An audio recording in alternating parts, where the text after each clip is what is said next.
Handle को hack करने की लगातार कोशिश की गई। हैक करने के बाद सभी के ट्विटर प्रोफाइल पर क्रिप्टो करेंसी को बढ़ावा देने के संदेश लिखे गए। हालांकि हैकर्स ज्यादा वक्त तक कामयाब नहीं हो पाए।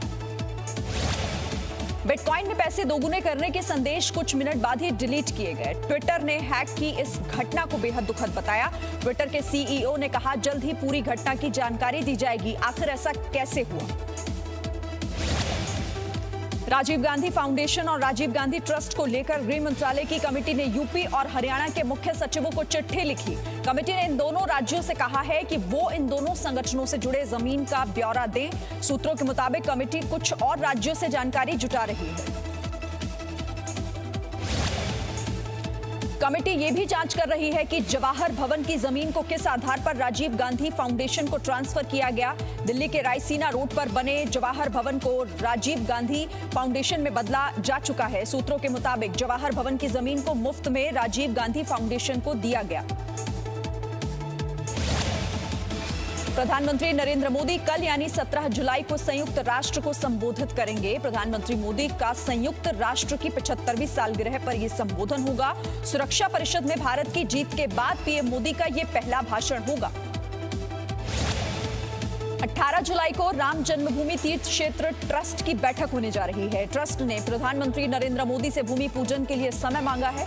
ट्रस्ट के अध्यक्ष महंत नृत्य गोपाल दास ने इसे लेकर प्रधानमंत्री को पहले ही चिट्ठी लिखी है। उम्मीद जताई जा रही है कि 3 अगस्त या 5 अगस्त को प्रधानमंत्री अयोध्या जा सकते हैं। राजस्थान बीजेपी की आज अहम बैठक। पार्टी नेता राज्य के हालात को लेकर कानूनी कार्रवाई करने पर विचार करेंगे। राजस्थान विधानसभा में फ्लोर टेस्ट होने की स्थिति में बीजेपी की क्या रणनीति होगी, इस पर भी विचार किया जाएगा। रक्षा मंत्री राजनाथ सिंह कल 2 दिनों के दौरे पर जम्मू कश्मीर और लेह लद्दाख जाएंगे। रक्षा मंत्री के साथ सेना प्रमुख जनरल एमएम नरवणे भी होंगे। रक्षा मंत्री एलएसी के फॉरवर्ड ब्लॉक पर सेना की तैयारी की समीक्षा करेंगे। 18 जुलाई को राजनाथ सिंह श्रीनगर जाएंगे। एंटीबॉडी टेस्टिंग की रिपोर्ट में हो रही देरी को लेकर दिल्ली हाईकोर्ट आज सुनवाई करेगा। पिछली सुनवाई में कोर्ट ने एनसीडीसी को निर्देश दिया था कि वो राष्ट्रीय राजधानी में की गई एंटीबॉडी टेस्टिंग के नतीजे और विश्लेषण पर अपनी रिपोर्ट दाखिल करे। दिल्ली के निजामुद्दीन मरकज में शामिल हुए इंडोनेशिया के 200 नागरिकों की आज दिल्ली के साकेत कोर्ट में पेशी होगी। अगर वो अपनी गलती मान लेते हैं तो कोर्ट जुर्माना लगाकर उन्हें छोड़ सकता है। साथ ही वीजा नियम उल्लंघन और महामारी एक्ट उल्लंघन से राहत मिल सकती है। कोरोना वायरस से लड़ाई में अमेरिका की कंपनी मॉडर्ना इंक का वैक्सीन के पहले ट्रायल में पूरी तरह कामयाब होने का दावा। अमेरिका के राष्ट्रपति ट्रंप ने ट्विटर पर लिखा, वैक्सीन पर बहुत अच्छी खबर है। टेस्ट के पहले स्टेज में 45 लोगों को शामिल किया गया था।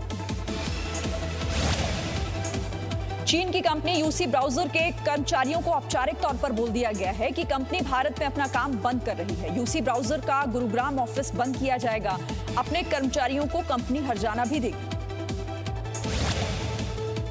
चीन के सामान के बहिष्कार पर जी न्यूज की मुहिम को देश का भारी समर्थन। अब तक 90 लाख से ज्यादा मिस्ड कॉल्स। आप भी मेड इन इंडिया मुहिम से जुड़िए। मौसम विभाग ने आज मुंबई समेत आसपास के कई इलाकों में बारिश का रेड अलर्ट जारी किया है। अलर्ट के मुताबिक ठाणे, रायगढ़, पुणे, सतारा और रत्नागिरी में भारी बारिश हो सकती है। यूपी के मेरठ में मंदिर में सेवादार की हत्या पर एसएसपी ने थाना अध्यक्ष और एसएसआई को लाइन हाजिर कर दिया है। बताया यह जा रहा है कि एक समुदाय विशेष के युवक ने भगवा गमछे को लेकर टिप्पणी की और विरोध करने पर बीच सड़क पर साधु को बुरी तरीके से पीटा। इलाज के दौरान साधु की मौत हो गई। महाराष्ट्र के पालघर में 2 साधुओं की हत्या के मामले में सीआईडी ने दहाड़ू कोर्ट में चार्जशीट दाखिल की है। 4500 पन्नों से ज्यादा की चार्जशीट में 169 लोगों को आरोपी बनाया गया। 16 अप्रैल को पालघर के गांव में पुलिस के सामने 2 साधु और उनके ड्राइवर की हत्या कर दी गई।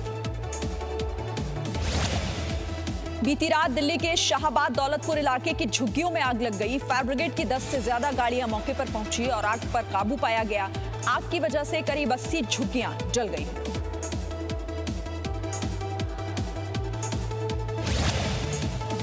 दिल्ली में हो रही एक रेव पार्टी से पुलिस ने 31 लोगों को गिरफ्तार किया है। गिरफ्तार लोगों में से 7 महिलाएं इनमें शामिल हैं। छापेमारी की कार्रवाई पश्चिम बिहार इलाके में हुई है, जहां पर प्लेग नाम से क्लब में रेव पार्टी चल रही थी। क्लब के मालिक को भी गिरफ्तार कर लिया गया है। Presenting V News app, available on Google Play and App Store. Download it now.